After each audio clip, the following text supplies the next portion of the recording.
Dante came out the gate swinging, spawning a new franchise for Capcom. But with sequels comes ambition. And with ambition comes trials and tribulations. DMC2 wanted to be bigger and better, but just ended up smelling like a number 2. What's good?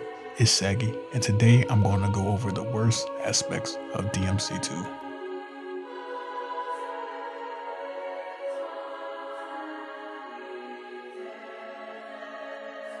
Well, everything is wrong with this game. Just kidding. And kinda. Remember our energetic shit-talking Demon Slayer? Well, the new director Capcom hired to create the shit didn't like the wisecracking hunter for hire, so they just made him a mute. They went as far as to take Dante's taunt away, which actually had utility in the game. The most you'll hear Dante is here grunting during combat. I will say, I appreciate the retcon that explains his demeanor, but my thoughts still stand.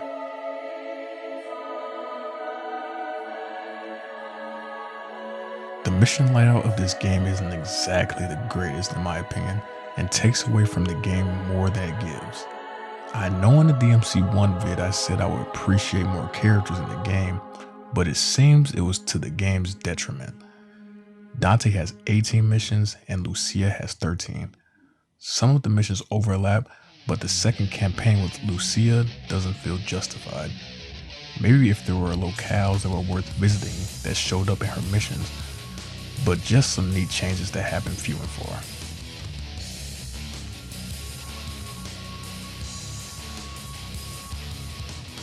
There's little to no exploration to be done in this game. Every mission is go from point A to point B, unlike its predecessor. They want you to feel like you're in a big world when the environments are huge and lifeless with nothing to do but hear Dante's heels hit the ground. Items still exist that are used to unlock doors, but everything happens in a straight line, so there's no I know I remember where this goes moment, because the exit is 10 steps away. Maybe getting lost at Malay Island wasn't so bad after all.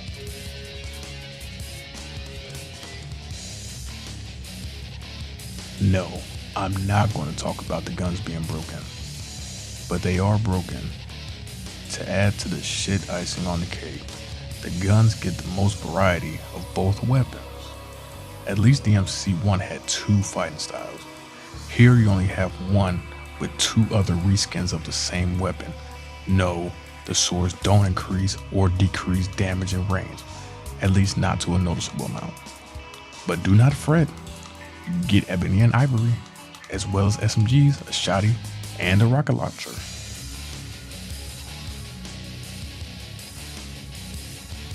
The adversaries you face in the game tend to determine much of a game's fun factor. This game is no different, and you can feel how empty the enemy is here. You'll find yourself wailing away at skeletons and beasts that hardly fight back, with health that makes it a chore to style when everything dies in 3 hits. Then there are the bosses, if you want to call them that. You start off okay with the orangutan, which lets you chop away a bit, but you better cherish that shit, because it only gets worse from here. The Plutonian, Aureus, and the Despair Embodied are bosses that are good punching bags, but every other boss wants you to use guns. Have fun killing Bolver via melee while his wolves bounce around non-stop.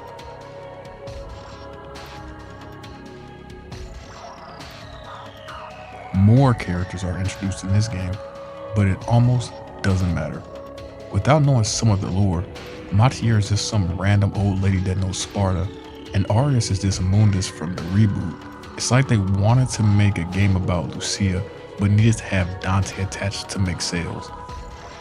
The game tells us more about her than about Dante, or anyone else for that matter. What about the demons? Not a single one has a personality or even talks. Sound familiar?